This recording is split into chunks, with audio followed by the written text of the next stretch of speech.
অনুষ্ঠিত হয়ে গেল সেইফে গ্রুপের বার্ষিক সম্মেলন 2025। অনুষ্ঠানে উপস্থিত ছিলেন সেইফে গ্রুপের চেয়ারম্যান মোসাম্মদ পারুল Begum, managing director Mohammad Faruk Khan সহ কোম্পানির কর্মকর্তাবৃন্দ ও কর্মীদের পরিবারবর্গ। সমাপনী বক্তব্যে কোম্পানির ম্যানেজিং ডিরেক্টর বলেন, আমরা এখন এমন একটি সময়ে দাঁড়িয়ে আছি যেখানে পরিবেশ রক্ষা করা এবং শিল্পায়ন দুটোই সমান গুরুত্বপূর্ণ। আমাদের গ্রিন প্রজেক্ট ডেভেলপমেন্ট এবং ইন্ডাস্ট্রিয়াল মেশিনারি সাপ্লাই উদ্যোগটি শুধু ব্যবসার প্রসারের জন্য নয়, বরং দেশে নতুন নতুন উদ্যোক্তা তৈরি করার একটি বড় মাধ্যম।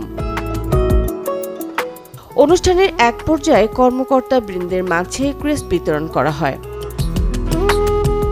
মূল আনুষ্ঠানিকতা শেষে ব্যাডমিন্টন এবং ক্রিকেট টুর্নামেন্টের আয়োজন করা হয় এবং খেলা শেষে বিজয়ীদের মাঝে পুরস্কার বিতরণ করা হয়।